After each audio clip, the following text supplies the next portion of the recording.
Conseil de golf est une présentation de Callaway. Aujourd'hui, on parle de fosses de sable, les sorties de fosses de sable. Je ne vous parlerai pas beaucoup de techniques, mais je veux vous donner des exercices pour vous aider à pratiquer dans les fosses de sable.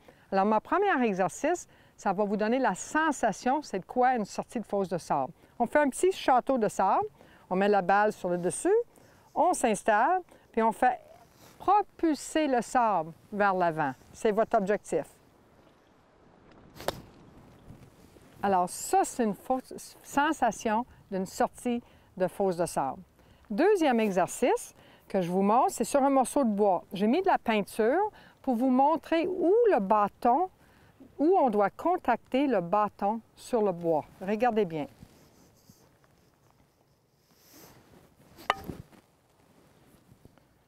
Si je regarde ici, regarde, on voit le blanc sur le côté arrière, pas sur le côté devant. Si je vous demande de frapper sur un morceau de bois, est-ce que vous feriez le suivant, comme ça, en descendant? Mais pourtant, vous le faites dans le fosse de sable. Alors, c'est bien important d'utiliser le côté rond ici, qu'est-ce qu'on appelle le rebond ou le bounce. Et c'est pour ça que c'est important d'utiliser un wedge de sable qui a beaucoup de bounce pour vous aider à sortir de la fosse de sable. Alors maintenant que vous avez compris ça, viens-t'en, on s'en va dans le fosse de sable pratiquer. J'ai deux exercices à vous donner pour pratiquer dans les fosses de sable. Alors, la première, vous tracez deux lignes. Placez la tête du bâton au centre des deux lignes. Votre poids plus sur la jambe côté de cible, mais pas en faisant de même. Laissant le sternum centré et c'est juste le poids qui s'en va vers l'avant. Et maintenant, je veux toucher au sable entre les deux lignes. Je le refais. Alors, dû au fait que j'ai contacté les deux fois entre les deux lignes, moi, je sais que je peux sortir du sable sur le terrain de golf avec la précision. Placez une balle une fois que vous avez pratiqué. Refaites le même exercice. Poids en avant, sternum reste stable. Et je fais une explosion.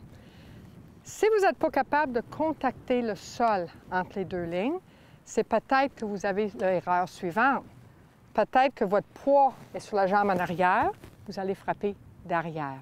Ou si vous contactez le sable en avant de la ligne, c'est parce que votre poids était trop en avant.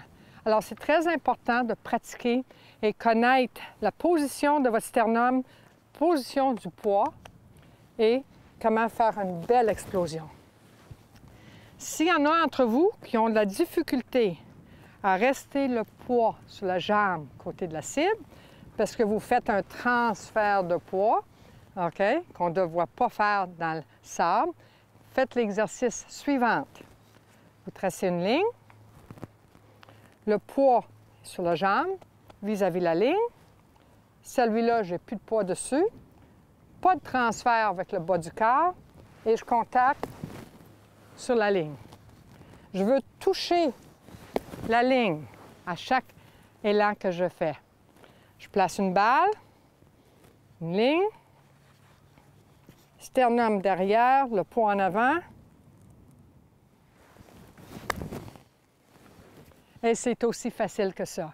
Alors, placez des lignes, pratiquez dans une fosse de sable, ça va vous donner confiance. Alors, la prochaine fois que votre balle s'en va dans une fosse de sable sur le terrain, dites pas « Oh non », dites « Oh oui, je sais comment sortir ».